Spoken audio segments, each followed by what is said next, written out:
Oh my goodness, look at this growth. Trey Weller up to an 81 overall already.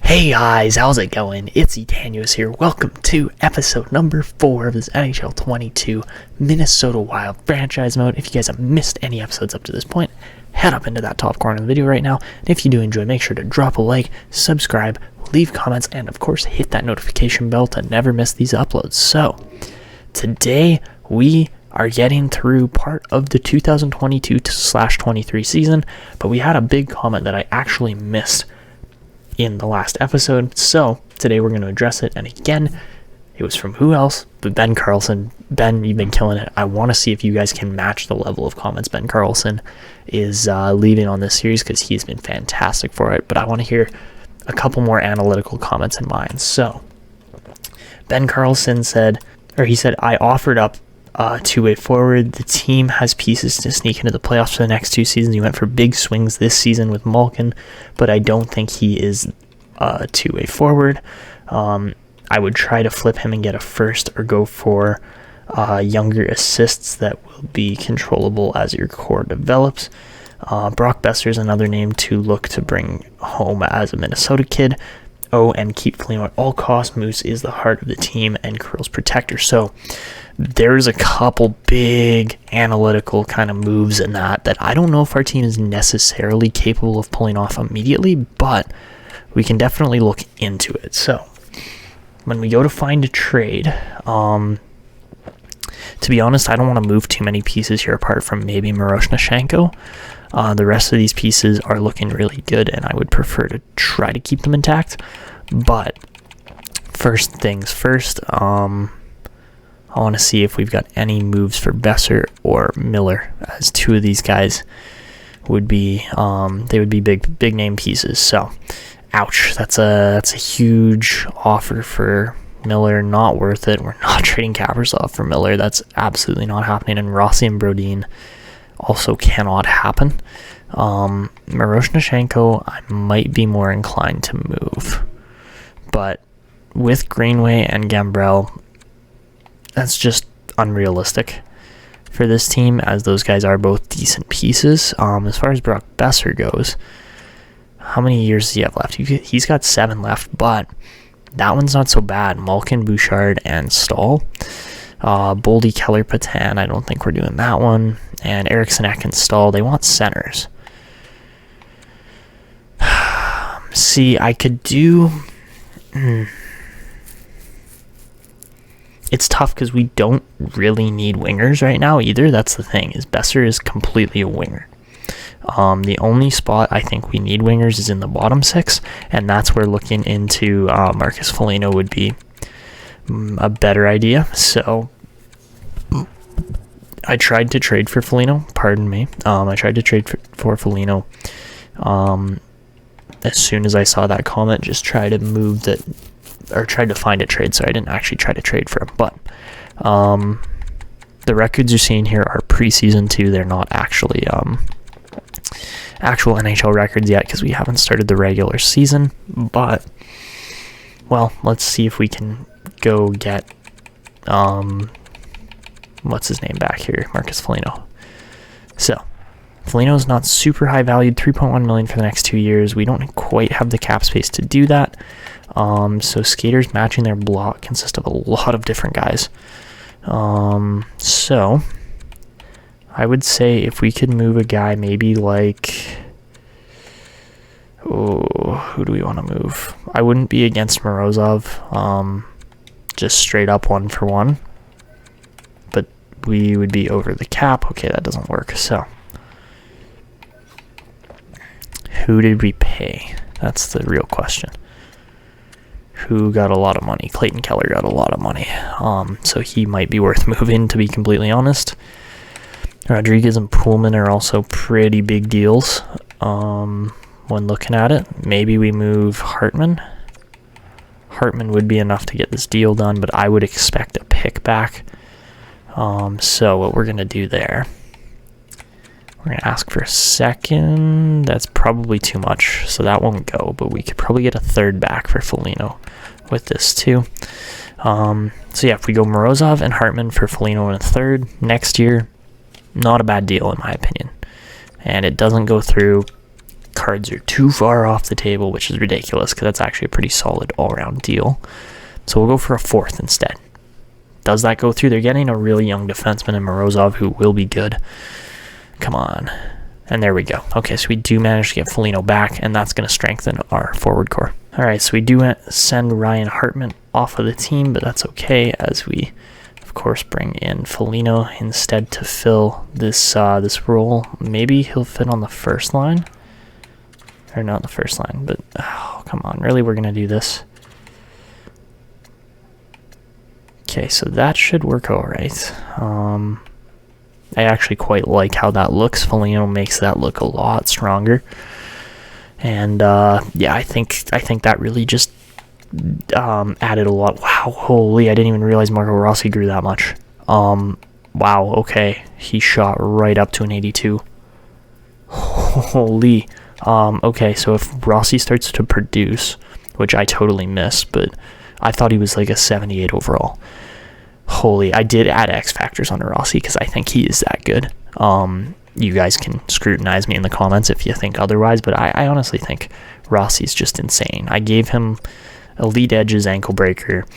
To be honest, he plays very similar to kind of how Crosby plays as far as down low in the corners, but can DQ out of your pants and, you know, tight areas too, so that's why I gave him what I did. But he can deke too. That's the thing. His puck on a string and ankle breaker, he'll just deke guys going full speed too. So yeah, not really surprising there for any of those X factors if you guys have actually watched Rossi play at all. And I think he's going to be a staple piece of this team moving forward. But we got to go back to editing the lines here, and I don't know what's going on here now, but do we even have a defenseman? Yeah, we do. We got Jordy Ben, sorry. Oh, yeah. Okay. Chemistry is non-existent. Cool, okay. Sweet. Holy jeez. Okay, I guess we're playing a -1. Apart from that, I did need to show you guys something else. Again, it's just that change with defensive system fits, and for some reason now Trey Weller is a hold line cycle instead of a pinch and cycle.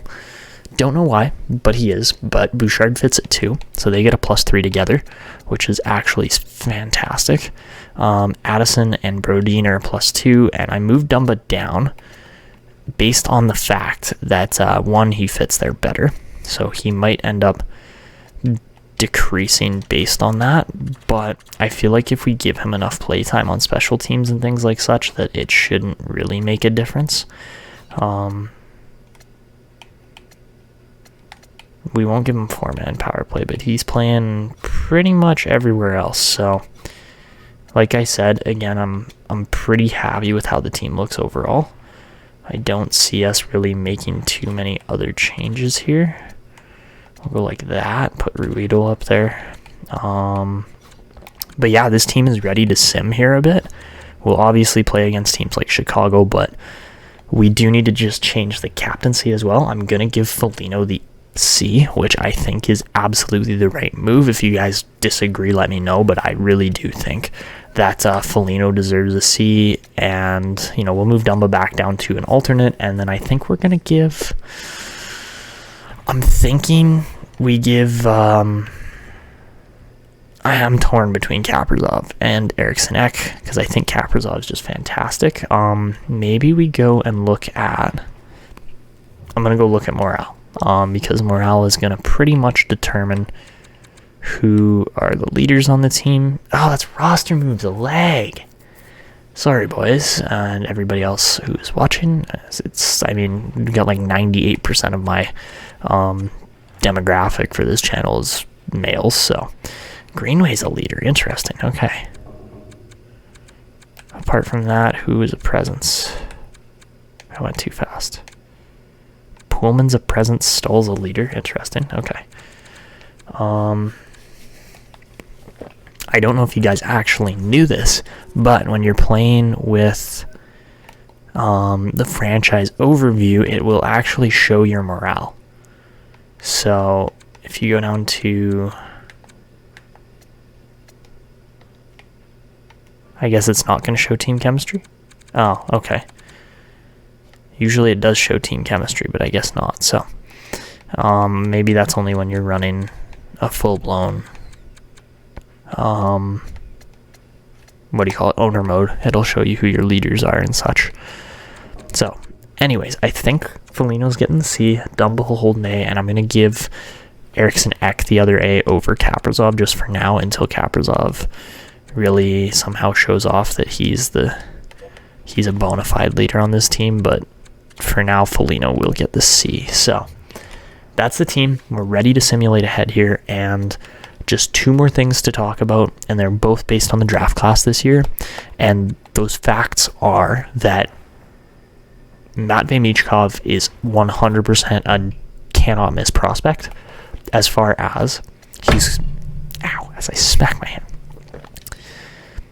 So the first thing is that Matvei Michkov is a cannot miss prospect. He's A+ across the board apart from his defense, but he's a sniper. We know that. His skating, elite puck speed, puck protection, no weaknesses is huge, and he fits the system for what we're expecting to play better than possibly anybody we've ever seen. And then the other guy here who I'm very interested in as well is Magnus Oduya. Again, is going to fit the style we're playing. Is a cycle, and used to be a pinch and cycle, now it's going to be a hold line and cycle, I believe. And man, if he's got ankle breaker on, he's going to be a fun defenseman to play with.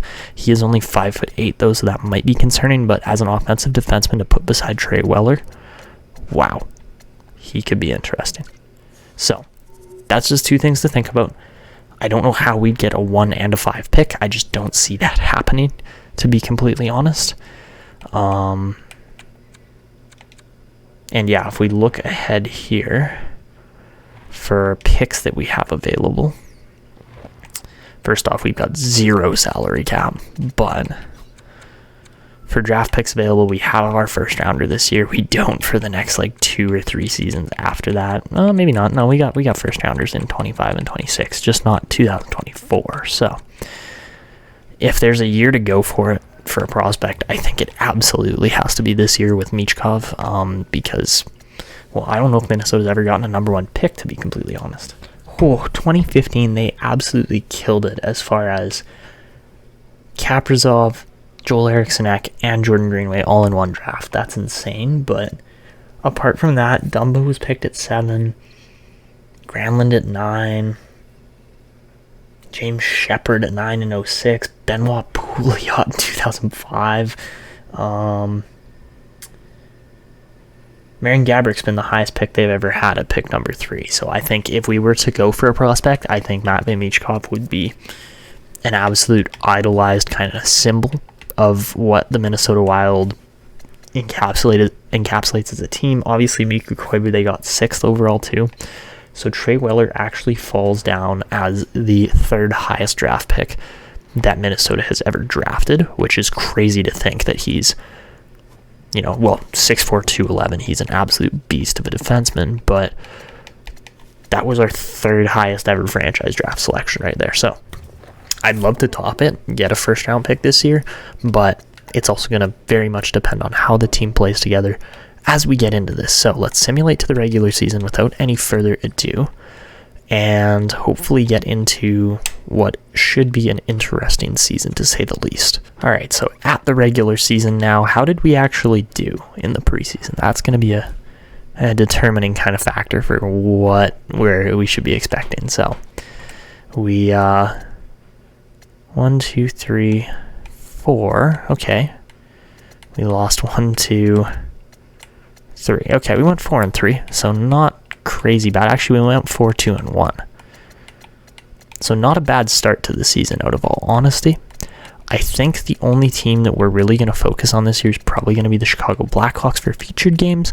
Apart from that, we will do calendar sim, but honestly, this should be a very fascinating season as far as the draft quality coming up, the quality of the team that we're dealing with, because it's going to be all over the place still this year. Yes, we improved our team as far as goaltending and player development goes, but overall it's still it's still messy, to say the least. Like, this team is nowhere near being a top-end contender, but we could potentially make the playoffs still here. So I'm just going to do some scouting quick, and then we will move forward from there. We don't have too many objectives or any things that we really need to accomplish this season, apart from I would like to make a playoff spot. But apart from that, I'm not super concerned about the majority of this season. I think it's going to be one of those, okay, ride it out and see how it goes kind of season. I don't know if we'll get through all of it today, but I think we're absolutely ready to go. Adam Beckham breaks his nose immediately. Ooh, that would suck. But we start off with a 4-2 loss to Philly, and then we take on Buffalo and lose again, but somehow we beat Tampa 3-2 in a very close one as well. So that was a bit of a, not abysmal start to the season, but just a bit of an odd start. So, looking through the draft class, right off the bat, first concerns, perceptions, that kind of stuff. I wonder if Hartikainen is actually a high elite. I doubt it, but you never know. Sometimes they show up in the most random spots. Markov, nope, probably not going to be that good. What about this Jacobson guy? Again, probably not. Okay, I wonder if that guy's going to be NHL ready at 35. That would be nice. Wow, okay, so there's absolutely zero potential in here so far. That's okay.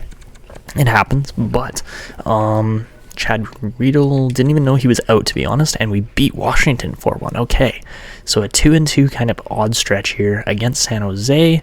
We win again, so we're on a 3-game win streak now. Adam Beckham comes back, which is fantastic. It's exactly what we wanted to see. And I don't know why the lines have gotten messed up here, but they have, so be it. Has Miroshnichenko done anything? Oh my god, he shoots the puck. Oh my god. Okay, 3 goals in 5 games is actually extremely decent. 18.5 shooting percentage. Oh baby. Okay, he can shoot. That's to say the least. Kuznetsov, 9 points in 5 games. He's killing it right now. I would not be surprised if he somehow manages to put up a 100-point season. Mason Shaw, point per game. Connor Dewar, 3 goals. Adam Beckham obviously broke his nose. So, up against New Jersey next. Can we continue the win streak? Yes, we can. 4 games in a row. LA make it 5? No, we lose in a shootout. But that one kind of sucks, but we still got a point for it. Chad Riedel goes out with a concussion, and then against Tampa Bay we win again. So we've got Tampa Bay's number this season as we beat them twice. Ooh, and we lose Kirill to a sprained ankle, so not ideal, but we do beat Arizona 3-0 there. Didn't know Darcy Kemper got injured, but he did. We beat Edmonton too. Wow, we are off to a hot start this season. My goodness. And then we beat Anaheim as well, without Kaprizov in the lineup. So this team is not just solid, it is absolutely crushing it right now. I'm so, I don't know if I'm so surprised, but I'm just a little shocked at how well they are actually playing. Like, yes, this is a good team. Don't get me wrong. We got some really deep lines here, but I was not expecting it to go anything close to this. Like, this is just wow. Been absolutely fantastic at the start. Marco Rossi fits the bottom line better. Interesting. How has Rossi started? 1 assist in 11 games. That's not spectacular. So, do we dare move Rossi up the lineup? That is the real question here. Is he worth subbing in for Greenway or somebody like that? Maybe, probably not. I would say likely not. Well, maybe he is actually. Wow, okay. He provides an insane amount of chemistry between these guys that are also just killing it, right? Oh my god, Boldy's got 11 goals in 11 games. What is going on? Oh my gosh, it's created players. They just shoot the puck so much. This is insane right now. What is going on?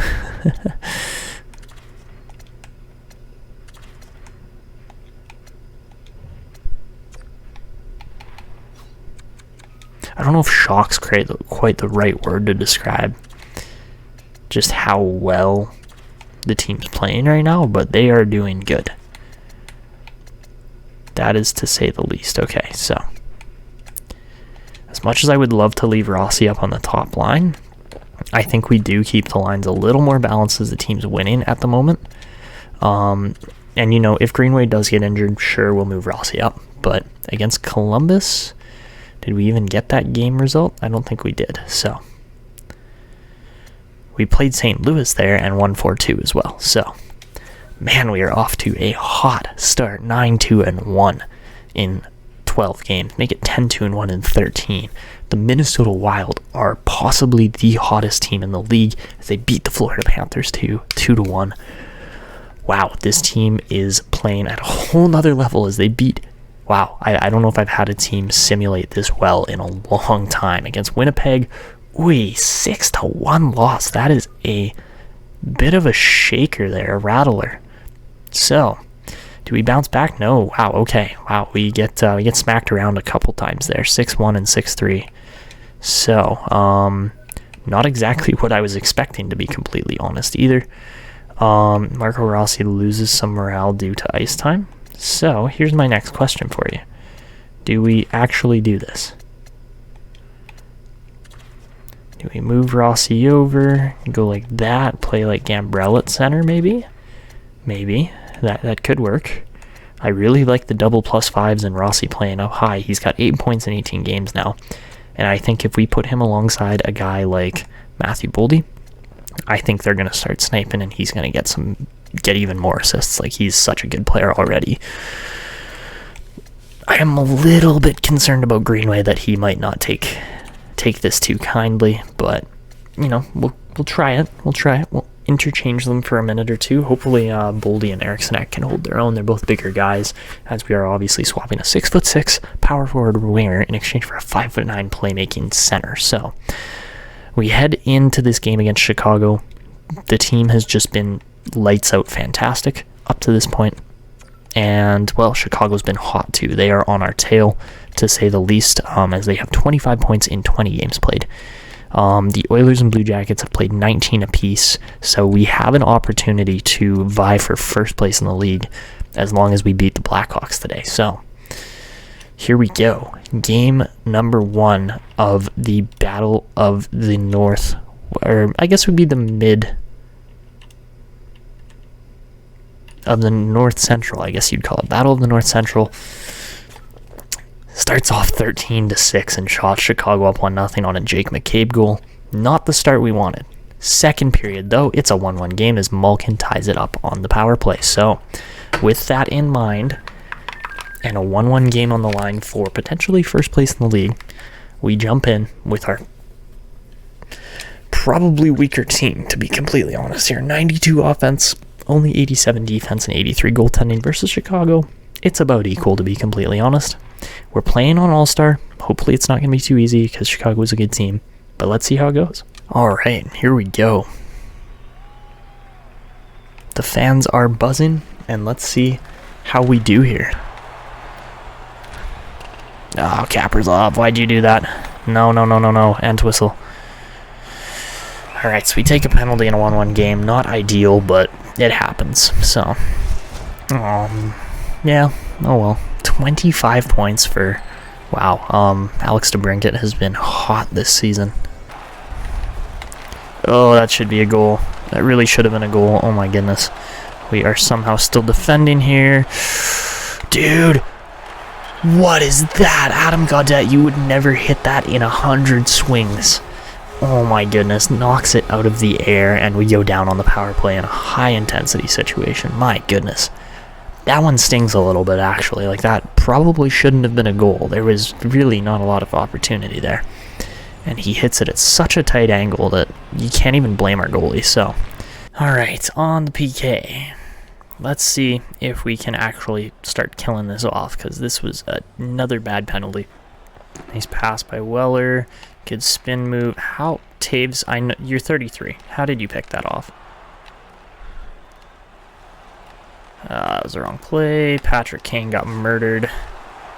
I'm surprised he even got up from that. Dump into Weller. Oh, Trey Weller. Oh, he got tripped, though. Beautiful play. Trey Weller, what a move. I thought for sure that he was going to score on that. Fleury flashed the glove, but out of all honesty, Patrick Kane just got caught kind of lacking there, to be complete. Oh, he's not happy about that either. Okay, so we need to win some face-offs. We need to get things going here because just haven't quite been good enough. I'm not going to be surprised if we get scored on here. We have just absolutely not changed. So, okay, here we go. Marco Rossi.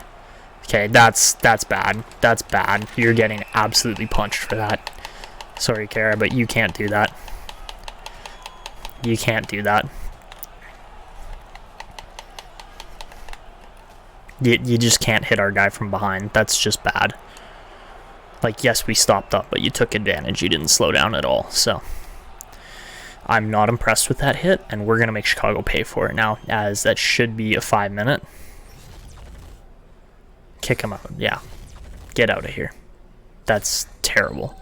You can't do that. So, all right. Got a 5-on-3 for at least 25 seconds. And, well, let's see what we can do here. I don't like how high pressure Chicago's playing either. Oh, what a pass by Malkin. Puts it through 2 defensemen and sets up Eric Stahl. And we still have 4 minutes and 15 seconds of power play left. If we don't put some pucks in the net here, I'm going to be a little upset. So, Eric Stahl, gorgeous goal, second of the season. We are quite a few games into the season, though, too. So, I mean, not a bad power play to start. And let's see if we can keep it going here and just play better. So, oh God, what is that pass? Oh, come on, man. That poke check is, like, perfect. And it still just goes right to the other team. Oh, my God. God, that was way too close. Okay, that's cool. Oh, Gaudette got laid out on that play, too. Okay, so we head to overtime. Honestly, been a really good game overall. We did not convert on the 5-minute power play by any means. It was so bad, but 31 apiece on shots. About the same stats for both teams as we're tied. And, well, let's see how OT goes. We've got some very high-skilled players here on both teams. So, all right, down to the last couple seconds here. 7 seconds left. All we got to do is not give up the entirety of the chance going forward here. So, okay. Got 7 seconds left and we survived the penalty. And we are going to lose the face-off. Great.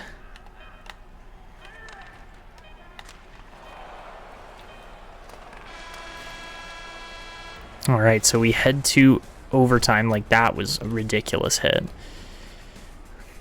There were so many chances both ways and we're tied up 2 apiece. So, let's see what happens here.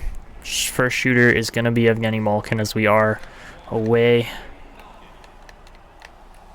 And Malkin can't finish it off on Fleury. What a save. I thought for sure Malkin had him on that move too. So now we get Patrick Kane, and we know Kane's good. He's got puck on a string. And, yeah, go figure. Makes Kakinen look ridiculous. So, honestly, not even that great a move. I'm kind of surprised that that thing went in so easily. So, cool. I mean, yeah, I wish we had a 92 rated sniper like that too. I mean, we got a 90 rated in Kaprizov. And Kaprizov does what Kaprizov does. What a finish. Forehand, backhand, just absolutely sweet move in slow motion. But wow, beats the glove up top, no question. So now DeBrincat comes in. Kakinen can't stop a shot, I swear to God. So now if we don't score, the game's over and we lose. So, sweet. Good thing we got Matthew Boldy in here. Dude, what is that? I switched. I went like forehand.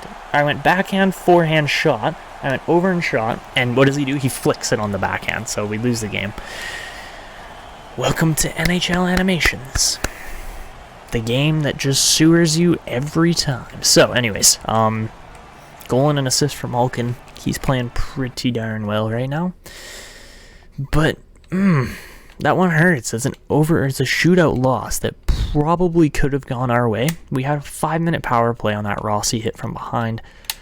or the Jujhar Khaira hit from behind, and we lose it. So we'll take on Chicago again. Obviously, we are still a point ahead of the Blackhawks, but Columbus and New Jersey in between. We'll see how we do. The team's been simulating fantastically well, but against Columbus, we lose 3-1. Great. So now we're on a 2-game losing streak. And against the Devils, it is going to be another loss. Great. So we lose 3 in a row heading into this next Chicago game, where hopefully we will be able to pummel the Blackhawks, because they did not honestly deserve to win that last game, and they did. So here we go. Another game against Chicago, and we start off 3-1. Petan, Eriksson, and Petan again get the 3 goals on 16 shots for Minnie. Beautiful first period. Second period, it's a 3-2 game as they slowly start to creep back. Now, 5-on-3 power play for Minnesota does not convert. Are you kidding me? 5-on-4 power play for Chicago doesn't go either. We're out shooting them 38-19, literally 2-1 in shots. But it's a 3-2 game. One shot is going to tie it up. Power play again for Minnesota. Come on, man. We got to convert on those. But down to the final 3 minutes. How's it going to go? And we are going to get the empty netter, Matthew Boldy. Barely gets the win for Minnesota there. So, not going to lie. Pretty good performance there. Foligno 2 assists, Petan 2 goals. Cam Talbot stands on his head. So, Cam Talbot stands on his head. Wait, is Kemper healthy and not playing? Hold up 2 seconds. So, we're still behind Chicago even after that loss. Or after that win, because we lost so many in a row. But Matthew Boldy, 17 goals in 22 games. Oh my goodness me. Matthew Boldy is showing up this year. So, I believe Kemper is actually healthy, and for some reason not playing. So, I might be misjudging this, but I don't think I am. Yep, Kemper is completely healthy. So you know what? Talbot hasn't been better. So, Kemper will be subbed back in here. We're paying him more than enough money to be starting. So, I don't know why he didn't play in that Chicago game. That would have helped us out a lot in the last one.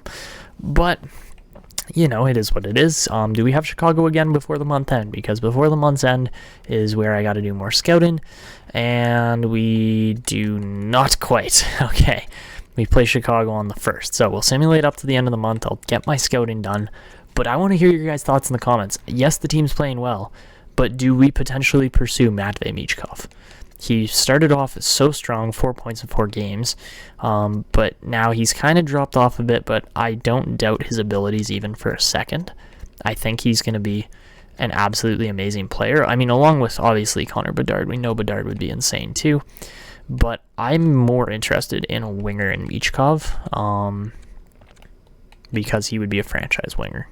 And we've never had that kind of level of player in this organization, so that's why I'm kind of feeling it. So, apart from that, not seeing a whole lot of guys where it's like, oh yeah, this guy's a standout, gonna be the best of the best kind of players or anything like that in this draft. It's looking pretty darn average, to be completely honest. So,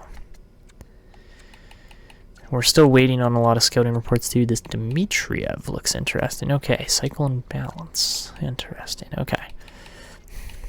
Probably a defensive defenseman there. Who knows if he actually turns out.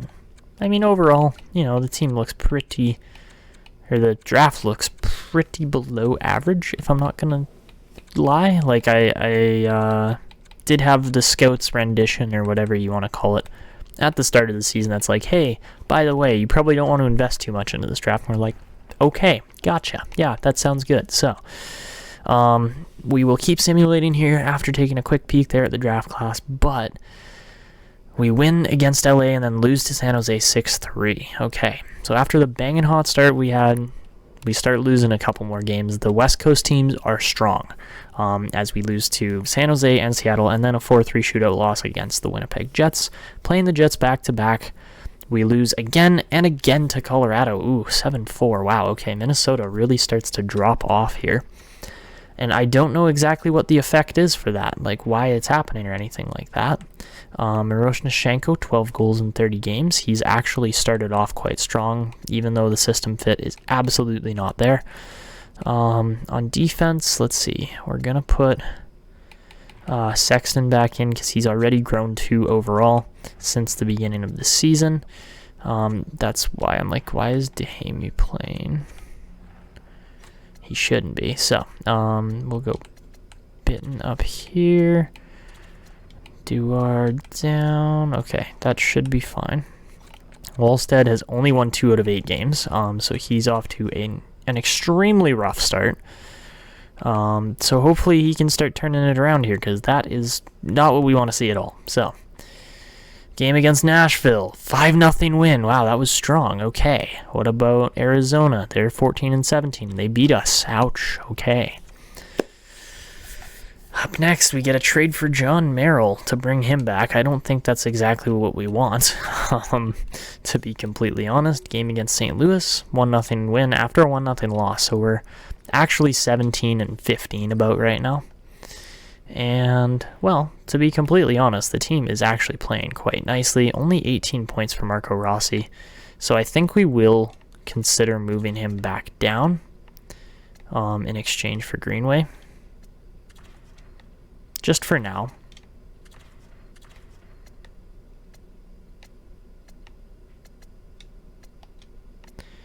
And, yeah, we'll play Rossi there for the moment.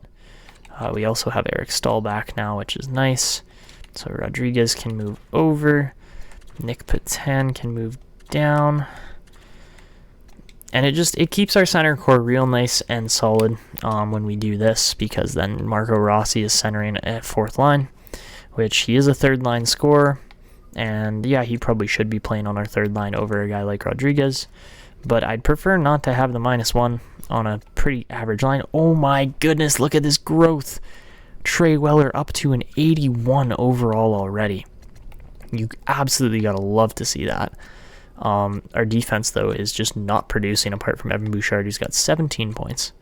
But yeah, just no defensive production whatsoever this year, which is a little discouraging. But, I mean, when you got guys like Matthew Boldy putting in 2 goals every 3 games, like, that's very good. You love to see that. Clayton Keller, 17 points. Malkin, 28. Okay.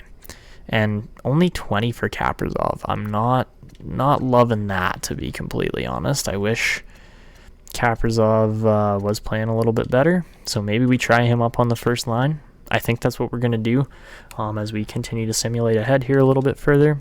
And, well, we are quite literally at the end of the month with this Dallas game. Dallas has been good, too. So we lose Dumba to an injured shoulder, but we beat Dallas 6-5 and begin a 3-game winning streak, because it isn't really a streak until you win 3. That's what I would say. So, got to do some quick scouting. Then we'll go up to about the halfway point in the season. What the heck just happened there? Did you guys see how laggy that was? Because it was. But, yeah, we are just going to go up to, I don't know, we got a couple more games. So we'll play one more against Chicago maybe, and then, actually, no, you know what? I think we're going to wrap it up here. We're at 34 games into the season, just under halfway. Boldy's crushing it. Lots of guys are playing quite well on this team, and we've got a bright future in Minnesota. So let me know your comments below for who you think we should pursue at the draft coming up.